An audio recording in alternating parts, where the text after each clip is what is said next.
Okay girls, कल हमने क्या किया था, हमने सेमी एवरेजेस का इवन मेथड सॉल्व कर लिया था। अब हम ऑड मेथड को देखते हैं। बेटा ऑड मेथड में कैसे करना है। ऑड मेथड में अगेन वही कॉन्सेप्ट लगेगा। सबसे पहले आपने क्या करना है बेटा जी, सबसे पहले आपको एन देखना है कि एन क्या है। एन अगर आपका ऑड है तो आपको क्वेश्चन को ऑड के मेथड से सॉल्व करना है। अब आप अपनी स्क्रीन पे देख रहे होंगे बेटा जी कि जैसे कि ये क्वेश्चन नंबर 3 आपकी स्क्रीन पे दिया गया है। यहाँ देखिए ईयर्स दे रखे हैं 1990, 91, 92, 93, 94, 95, 96, 97, 98। तो ये यहाँ पे नंबर ऑफ ईयर्स कितने दे रखे हैं, 1 2 3 4 5 6 7 8 9। तो 9 क्या है बेटा जी, ऑड है। और सिंस ये ऑड है तो हम क्या मान लेंगे कि ये ऑड के मेथड से होगा। अब ये ऑड के मेथड से कैसे सॉल्व होगा देखते हैं, देखते हैं आगे इसको। अब हम देखो क्वेश्चन में हमको सबसे पहले क्या देखना है कि हम सीरीज़ को कैसे दो पार्ट में डिवाइड करते हैं, क्योंकि सेमी एवरेज कर रहे हैं। तो सेमी एवरेज में हमें क्या करना पड़ेगा, सीरीज़ को दो पार्ट में डिवाइड करना पड़ेगा, है ना बेटा। तो दो पार्ट में डिवाइड करने के लिए हम क्या करते हैं, देखिएगा यहाँ पे जैसे ये सीरीज़ दी गई है। अब आप ऑब्वियस सी बात है, आपको पता है कि अगर 9 को अगर आप 2 से डिवाइड करेंगे तो आपको 4.5 वैल्यू मिलेगी। अब आपको 4.5 वैल्यू मिलेगी तो वो तो आप डिवाइड नहीं कर सकते अपनी स्क्रीन को, मतलब अपने क्वेश्चन को। तो अब आप क्या करोगे, जैसे कि ये क्वेश्चन दिया गया है तो आप अपने क्वेश्चन को डिवाइड करोगे। 9 है, 9 में से मतलब आप क्या करोगे, 9 को 2 से करोगे तो 4.5 आएगा। तो 4.5 ना लेकर आप क्या करोगे, सीरीज़ को ऊपर के 4 एलिमेंट के बाद डिवाइड कर दोगे और नीचे से 4 एलिमेंट के बाद डिवाइड कर दोगे। जैसे कि हम यहाँ इस क्वेश्चन में करेंगे। जैसे कि यहाँ पे ये जो क्वेश्चन दिया गया है बेटा, इसमें आप देखोगे हम क्या कर रहे हैं। हमने यहाँ पर देखो ऊपर के एलिमेंट दिए हैं 1 2 3 4 5 6 7 8 9, 9 है।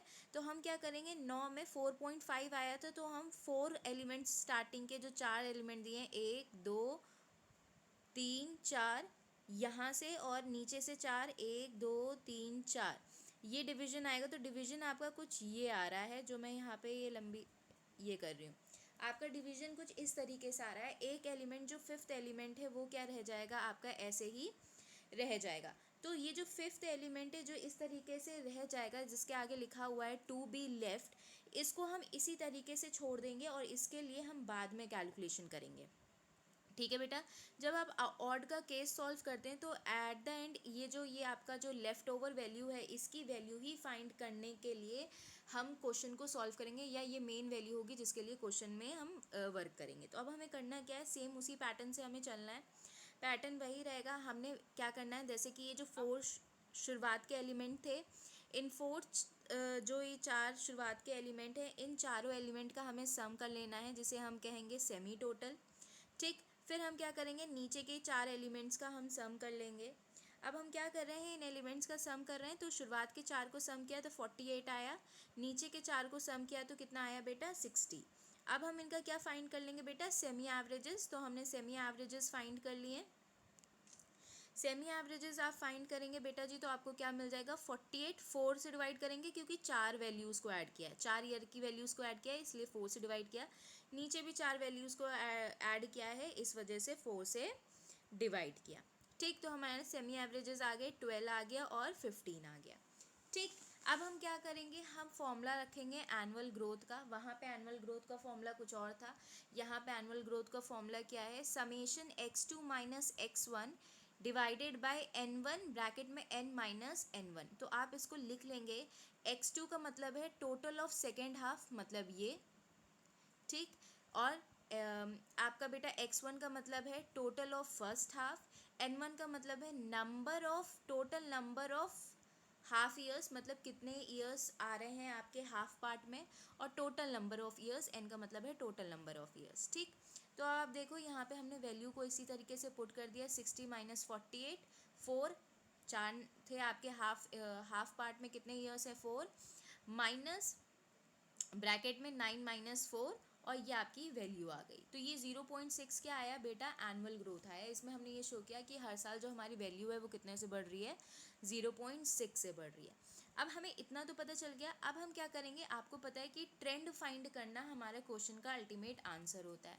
तो अब इस ट्रेंड को फाइंड करने के लिए बेटा जी हम करेंगे क्या, आपको जैसे कि मैंने कहा था लास्ट टाइम पर कि आप जब क्वेश्चन को सॉल्व करेंगे तो आप वहाँ पर इस चीज़ का ध्यान देंगे कि हमको ट्रेंड फाइंड करना है, और ट्रेंड फाइंड करने के लिए मैंने आपको ये बताया था जहाँ से आप अपनी सीरीज़ को बीच से डिवाइड कर रहे हैं इस पार्ट से, ठीक है, आप पहले अपर पार्ट का मिडिल पार्ट देखेंगे और लोअर पार्ट का मिडिल पार्ट देखेंगे। तो अगर हम अपर पार्ट की बात करें तो अपर पार्ट में बेटा हमें कितने अपर पार्ट की बात करें तो बेटा अपर पार्ट में हमें कितनी वैल्यूज़ दे रखी हैं, ज़रा देखिए। अपर पार्ट में हमें 4 दे रखी हैं, लोअर पार्ट में भी 4 वैल्यूज़ दे रखी हैं। तो अब हमें करना क्या है, हम क्या करेंगे, पहले ये जो 4 पार्ट वैल्यूज़ दे रखी हैं इनका मिडिल फाइंड करेंगे, ठीक। तो 1990, 1991 और 1992 और 1993, इन दोनों का मिडिल क्या होगा, ये जहाँ पे लिखा है 12 सेंटर्ड, ठीक, ये मिडिल होगा। इस मिडिल की जो वैल्यू होगी वो कितनी आएगी बेटा, 12 आएगी, क्योंकि इस मिडिल की वैल्यू तो हम सेमी एवरेज रखते थे। अब यहाँ पे मिडिल नहीं था तो इसलिए 1991 और 1992 के बीच की जो वैल्यू रखी हमने 12 रखी। यहाँ मिडिल क्यों नहीं है, क्योंकि यहाँ पर जो वैल्यूज़ दे रखी हैं, जो हमारा हाफ पोर्शन में वैल्यू आ रही है वो 4 आ रही है, ठीक है। अगर 5 होती तो 5 में मिडिल वैल्यू हो जाती तीसरी, बट यहाँ पे नहीं है, ठीक।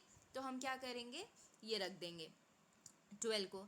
अब आप देखो ये मिडिल है, इसका मतलब है ये 6 मंथ का कॉन्सेप्ट लगेगा। 6 मंथ का कॉन्सेप्ट कैसे लगेगा कि भाई ये हमने, अगर हम 1991 की बात कर रहे हैं और 1992 की बात कर रहे हैं, इनके मिड का क्या होगा, जून समझ लीजिए, जून होगा, जून ऑफ 1991। अब हमको ये जो वैल्यू दे रखी है यहाँ पर आपको, वो उस वैल्यू को आपको